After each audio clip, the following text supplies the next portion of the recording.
Hey guys, welcome to Benoit for those channel, and today I'll be telling you guys about my 5 best books of 2020.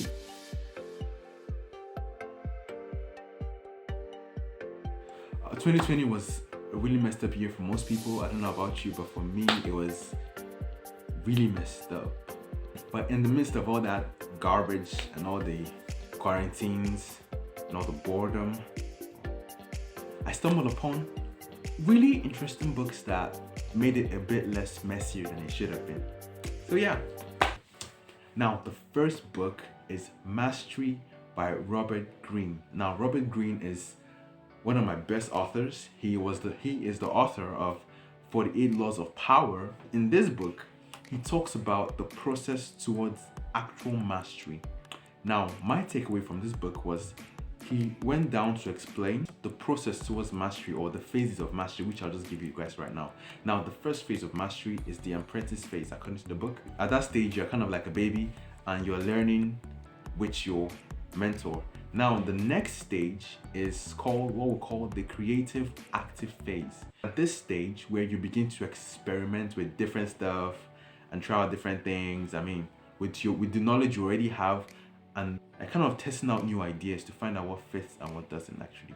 The final stage of this is the actual mastery stage. Now, what is so grandiose about the way he put it in the book is that now mastery, according to him, is that stage whereby your intuition, like your guess, like if somebody should see that guess for face value, it might actually seem like what somebody spent years to spit out, but you just spit it out in 5 seconds or something. The next book is The Compound Effect by Darren Hardy. Now, this book really opened my eyes to how little things can actually spell either disaster or, complete utter success. And it also opened my eyes to the fact that tracking your progress is the key to actual improvement, because what you do not track or measure, you stand little or no chance to actually improve it. And an example that really struck me in this book was an example he made about an airplane, right? So now, an example of an airplane going from city A to city B. The duration of that trip is about 2 hours. At any point during that trip, if the plane makes a slight deviation of about, let's say, 10 degrees, it stays on that course during that 2-hour duration of just 10 degrees. That plane is pretty much going to land on point W.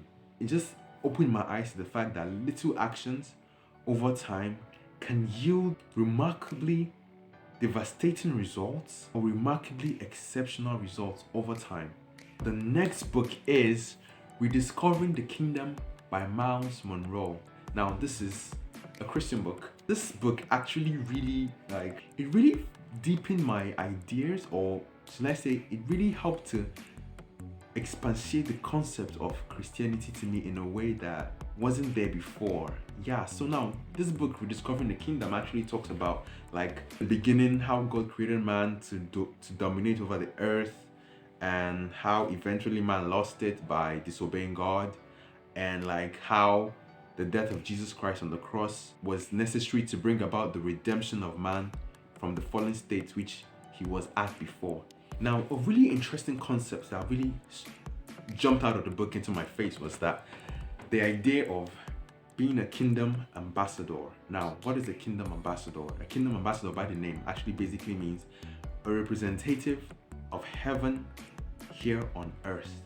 Now, I'm going to share a quote which I really like from this book, which is, "Kingdom thinking means recognizing that we do not have to resign ourselves to live in poverty, pain, suffering, and trouble here below until the Lord rescues us." Now this quote I made is from the book, and he actually tried to expatiate on the point that the death of Jesus Christ on the cross and us going to heaven is this is my paraphrase version, is actually overrated, right?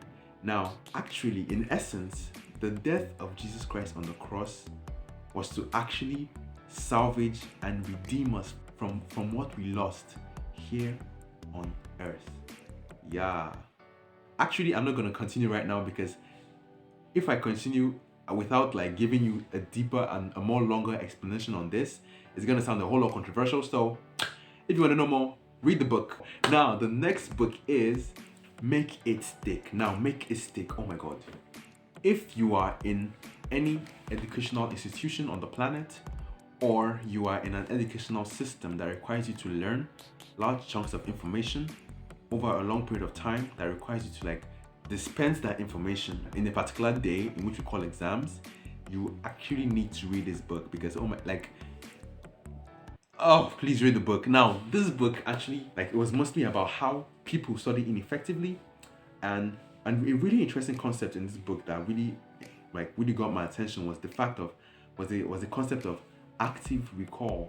Now what is active recall? Now active recall in essence is more of you trying to actively remember as you progress in your reading. In my words, it's like regurgitating what you've read in your own words. Like that's pretty much active recall.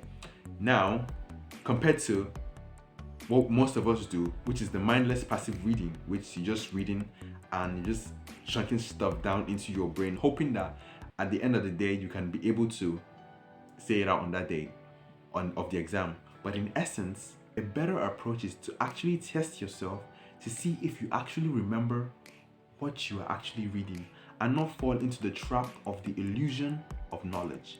Now, honestly, I don't like hyping books too much, but honestly, this book is, if you're a student, you need to read this book. I think I'm talking too much about this book here. Just go and read the book. My final book. I actually recently finished reading this book. If you are in the process of breaking bad habits and you actually want to form good ones, this book is one of the best books actually for anything habits actually. Now it talks about the fundamentals of habits and like how habits form and how habits are created. Now habits have a fundamental backbone, which is the cue, the craving, the response, and the reward system. Now every habit, be it from smoking, be it from watching television, be it from binge watching Netflix, any habit, be it to even exercising even, it must have these 4 basic principles. Now, the cue is the situation that makes you crave for that habit. Now, the next step is the craving actually. That when you're in that situation, which is the cue, you begin to crave, let's say you begin to desire a change in your internal state.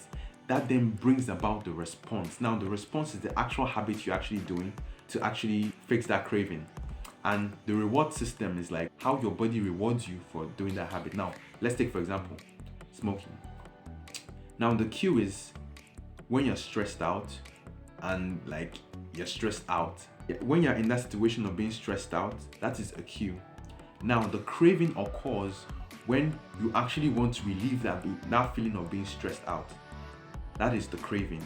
Then the response to that craving is that you pick up a cigarette and you like smoke it, and then inside that cigarette is packed with nicotine that actually stimulates your, I recently read pharmacology, so yeah, this is pretty interesting. Now I'm actually explaining about nicotine and how it stimulates your brain center. So yeah, I deviate.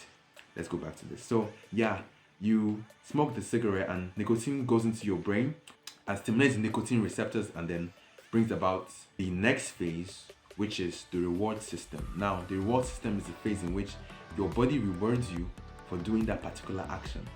So next time, if you feel that way, your body reminds you, hey, there was a solution to this. And actually, one interesting idea that I got from this book was that a habit is a solution to a problem. Now, if you want to change a habit, you need to find a newer solution to that same problem. If you want to change the habit of watching TV too much, you need to find a different solution to solving the problem of boredom. If you want to stop the habit of doing too much Instagram, you need to solve the problem of what you're going to do with yourself when you are just in a situation where you have nothing to do with yourself. You just pick up your phone and just scroll through Instagram. So yeah, you look for a different way or method to solve that problem. I'm not really going to talk much about this.